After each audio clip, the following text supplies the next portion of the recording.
ओम शांति ओम शांति। होली हंस में एक बार फिर से आप सभी का स्वागत है स्वागत है स्वागत है। तो आइए आज फिर से हम सुनते हैं बाबा की अव्यक्त वाणी, जिसका शीर्षक है अधिकारी बनने के लिए अधीनता छोड़ो। मुरली है 4372 की।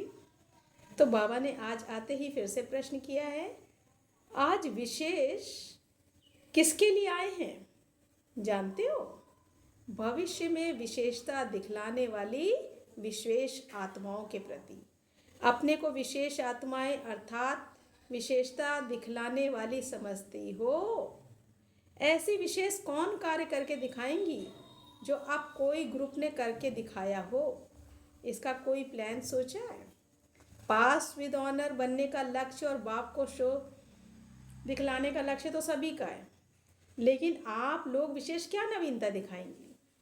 नवीनता व विशेषता यही दिखाना व दिखाने का निश्चय करना, ना कि कोई भी विघ्न में व कोई भी कार्य में मेहनत न लेकर और ही अन्य आत्माओं को भी निर्विघ्न और हर कार्य में मददगार बनाते सहज ही सफलता मूर्त बनेंगे और बनाएंगे।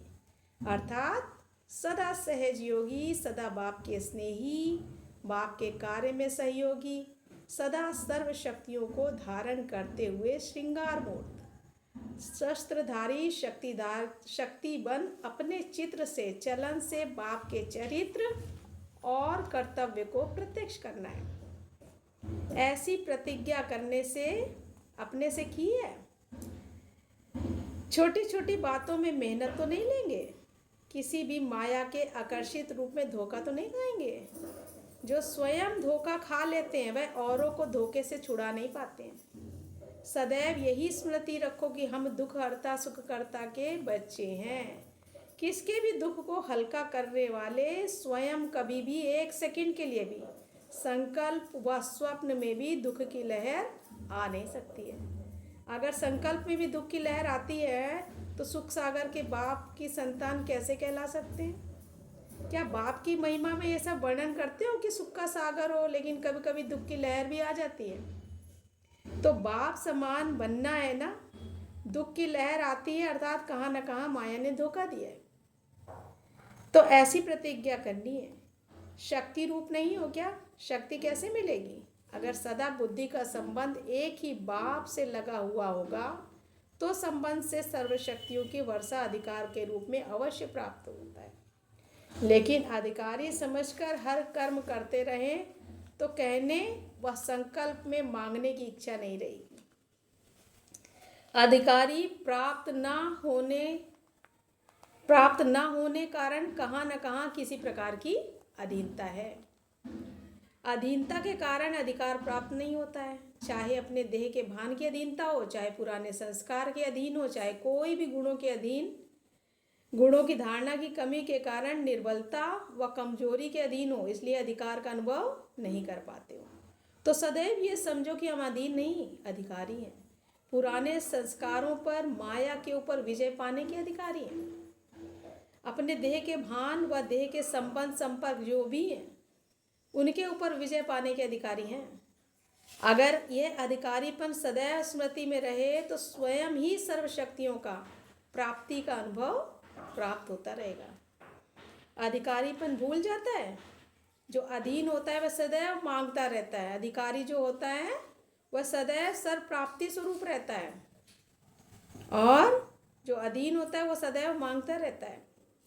बाप के पास सर्व शक्तियों का खजाना किसके लिए है? तो जिन्हों की चीज है वह प्राप्त ना करें, यही नशा सदैव रहे कि सर्व शक्तियां तो हमारा जन्म सिद्ध अधिकार है। तो अधिकारी बनकर के चलो ऐसे सदैव बुद्धि में ऐसे श्रेष्ठ संकल्प चाहिए। अगर संकल्प श्रेष्ठ हैं तो वचन और कर्म में भी नहीं आ सकते। इसलिए संकल्प को श्रेष्ठ बनाओ और सदैव शक्तिवान बाप के साथ बुद्धि का संग हो। ऐसे सदैव संग के रंग में रंगे हुए अनुभव करते हो, वो अभी जाने के बाद अनुभव करेंगे। सदैव यही समझो कि सोचना है व बोलना है व करना है तो कमाल का, कॉमन नहीं। अगर कॉमन अर्थात साधारण संकल्प किए तो प्राप्ति भी साधारण होगी। जैसे संकल्प वैसी सृष्टि बनेगी ना। अगर संकल्प ही श्रेष्ठ ना होंगे तो अपनी नई सृष्टि जो रचने वाले हैं उसमें पद भी साधारण ही मिलेगा। इसलिए सदैव ये चेक करो, हमारा संकल्प जो उठा वह साधारण है या श्रेष्ठ। साधारण संकल्प व चलन तो सर्व आत्माएं करती रहती हैं। अगर सर्वशक्तिमान संतान होने के बाद भी साधारण संकल्प व कर्म हुए तो श्रेष्ठता की विशेषता क्या हुई? मैं विशेष आत्मा हूँ, इस कारण हमारे सभी कुछ विशेष होना चाहिए। अपने परिवर्तन से आत्माओं को अपनी तरफ व अपने बाप की तरफ आकर्षित कर सको। अपने देह की तरफ नहीं, अपनी अर्थात आत्मा की रूहानियत की तरफ। तुम्हारा परिवर्तन सृष्टि को परिवर्तन में लाएगा। सृष्टि को परिवर्तन भी श्रेष्ठ आत्माओं के परिवर्तन के लिए रुका हुआ है। परिवर्तन तो लाना है, ना कि ये साधारण जीवन ही अच्छी लगती है।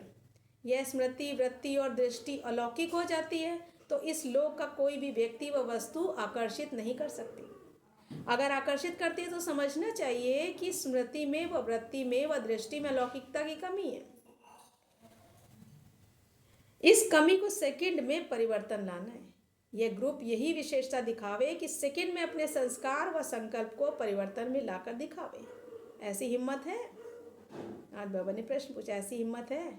सोचने भी में जितना समय लगता है करने में इतना समय न लगे, ऐसी हिम्मत है? यह ग्रुप भी साहसी ग्रुप है। तो साहस रखने वाले हैं उन्हों के साथ बाप सदा सहयोगी है। इसलिए कभी भी साहस को छोड़ना नहीं। हिम्मत और उल्लास सदा रहे। हिम्मत से सदा हर्षित रहे। उल्लास से क्या होगा? उल्लास किसको खत्म करता है? आलस्य को। किसको खत्म करता है? आलस्य को। आलस्य भी विशेष विकार है। जो पुरुषार्थी पुरुषार्थ के मार्ग पर चल पड़ा है उन्हों के सामने वर्तमान समय माया का वार इस आलस्य के रूप में भिन्न भिन्न तरीके से आता है। तो इस आलस्य को खत्म करने के लिए सदा उल्लास में रहो। कमाई करने का जब किसी को उल्लास होता है तो फिर आलस्य खत्म हो जाता है। अब भी कोई कार्य प्रति भी अपना उल्लास नहीं होता है तो फिर आलस्य जरूर होगा। इसलिए कभी भी उल्लास को कम नहीं करना है। जो आलस्य के वश होकर और श्रेष्ठ कर्म करने से वंचित हो जाओ। आलस्य भी कई प्रकार का होता है। अपने पुरुषार्थ में आगे बढ़ने में आलस्य बहुत विघ्न बन जाता है। यह जो कहने से आता है ना, अच्छा सोचेंगे, यह कार्य करेंगे, कर ही लेंगे, यह आलस्य की निशानी।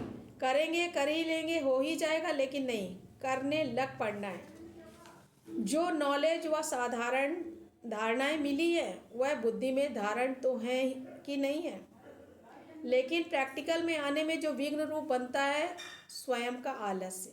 अच्छा, कल से लेकर करेंगे, फलाना करे तो हम भी करेंगे, आज सोचते हैं कल से करेंगे, यह कार्य पूरा कर ले यह फिर यह करेंगे। ऐसे ऐसे संकल्प ही आलस्य का रूप है। जो करना है वह अभी करना है, जितना करना है वह अभी करना है, बाकी करेंगे, सोचेंगे। इन अक्षरों में पिछाड़ी में गागा आता है ना, तो यह शब्द है बचपन की निशानी। छोटा बच्चा ग ग करता रहता है ना, यह अलबेलेपन की निशानी। इसलिए कभी भी आलस्य के रूप में अपने पास ना आने देना। सदैव अपने को उल्लास में रखना, क्योंकि निमित्त बनते हो ना। निमित्त बने हुए सदैव पुरुषार्थ में के उल्लास में रहते हैं तो उन्हें देख और भी उल्लास में रहते हैं। चलते चलते पुरुषार्थ में थकावट आना है, विघ्न ना हो, लेकिन लगन भी श्रेष्ठ ना हो तो उसके लिए उसको भी आलस्य कहेंगे। कई ऐसे अनुभव करते हैं, विघ्न भी नहीं है, ठीक भी चल रहा है, लेकिन लगन भी नहीं है, अर्थात उल्लास व विशेष कोई उमंग नहीं है, तो यह निशानी आलस्य की है। आलस्य भी अनेक प्रकार का, इस आलस्य को कभी भी आने न देना। आलस्य धीरे धीरे पहले साधारणता पुरुषार्थ बनाएगा, फिर समीपता से दूर करेगा, फिर दूर करते करते धोखा भी दे देगा, कमजोर बना देगा, निर्मल बना देगा। निर्बल व कमजोर बनने से कमियों की प्रवेशता शुरू हो जाती है। इसलिए सदैव ये चेक करना, मेरी बुद्धि की लगन बाप व बाप के कर्तव्य से थोड़ी भी दूर नहीं है। दूर तो नहीं है, बिल्कुल समीप के साथ साथ है। आजकल के ज़माने में कोई किसी का खून करता है व कोई भ्रष्टाचारी का कार्य करता है तो पहले उनको दूर भगा कर ले जाएंगे, उनको अकेला कमज़ोर बनाकर फिर उस पर वार करेंगे। तो माया भी चतुर है, पहले सर्वशक्तिमान बाप से बुद्धि को दूर करती है, फिर जब कमज़ोर बन जाते हैं तब वार करती है। कोई भी साथ नहीं रहता है, क्या भी हो जाए अपनी बुद्धि को कभी बाप के साथ से दूर न करना। जब किसका वार होता है तो उनसे कैसे अपने को बचाने के लिए चिल्लाते हैं, घमासान करते हैं जिससे कोई दूर न ले जा सके। यहाँ फिर जब देखो माया हमारी बुद्धि की लगन को बाप से दूर करने की कोशिश करती है, तो अपने अंदर के बाप के गुण गाने हैं, महिमा करनी है, महान कर्तव्य करने लग जाओ, चिल्लाओ नहीं। भक्ति में भी गुणगान करते हैं ना, ये यादगार भी कब का बना है, ये मनसा का गुणगान करना वाचा में ला दिया है। यथार्थ रीति से गुणगान तो आप ही कर सकते हो ना।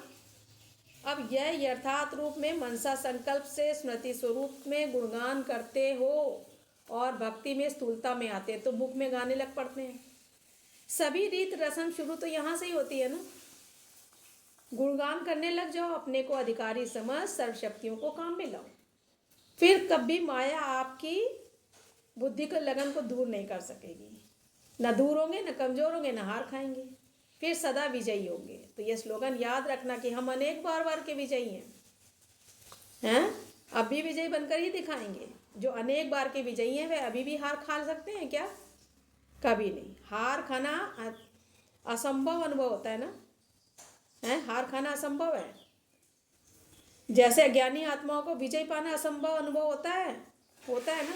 समझते हैं विजयी बनना है भी, हो भी सकता है कि नहीं, विजय बनना हो भी सकता है क्या? तो जैसे अज्ञानी के लिए विजयी बनना असंभव है, इस प्रकार ज्ञानी आत्माओं को हार खाना असंभव होना चाहिए। ऐसे विल पावर अपने में भरिए, अपने को सर्व समर्पण किया है। सर्व समर्पण उसको कहा जाता है जिसके संकल्प में भी बॉडी कॉन्शियस ना हो, देह अभिमान ना हो, उसको कहा जाता है सर्व समर्पण। अपनी देह का भान भी अर्पण करना है, मैं फलानी हूँ ये संकल्प भी अर्पण हो, उसको कहते हैं सर्व समर्पण। सर्व गुणों से संपन्न को ही संपूर्ण कहा जाता है। कोई भी गुण की कमी नहीं तो अभी वर्णन करते हो ना कि ये कमी है, इससे सिद्ध है कि संपूर्ण स्टेज नहीं है। तो सर्वगुण संपन्न है, तो ये लक्ष्य यही रखना है कि सर्व समर्पण बनकर सर्वगुण संपन्न बन संपूर्ण स्टेज को प्राप्त करेंगे ही। ऐसे पुरुषार्थियों को बाप भी वरदान देते हैं कि सदा विजयी भव, हर संकल्प में कमाल करके दिखाओ, ये विशेषता दिखाओ। जीवन का फैसला कर आई हो ना, अपने आप से फैसला करके आई हो, कोई भी संस्कार के वश नहीं होना है। जो है ही जगत जीत विश्व के विजयी, वह किसके वश भी नहीं हो सकते। जो स्वयं सर्व आत्माओं को नज़र से निहाल करने वाली है, उनकी नज़र और कहाँ भी नहीं जा सकती है। ऐसे दृढ़ निश्चय बुद्धि हो, अपनी सभी कमजोरियों को भट्टी में सुहा किया वो करना है। फिर ऐसे तो नहीं कहेंगे कि बाकी थोड़ी रह गई है। अपनी मनसा की जेब को अच्छी तरह से जांच करना, कहाँ कोई कोने में कुछ रहा तो नहीं है, वह जानबूझ करके जेब खर्चा रख लिया है, यह अच्छी तरह से देखना है। उम्मीदवार ग्रुप हो वह इससे भी ऊपर हो। इससे भी ऊपर क्या होता है, तो इससे भी ऊपर क्या होता है वो हम अगली बार सुनेंगे। तब तक के लिए इसका आंसर ढूंढ के रखेंगे ना सभी। तो बाबा ने क्या क्वेश्चन किया, उम्मीदवार हो या उससे भी ऊपर, उससे ऊपर क्या है ये हम जानेंगे अगले एपिसोड में। अच्छा, ओम शांति।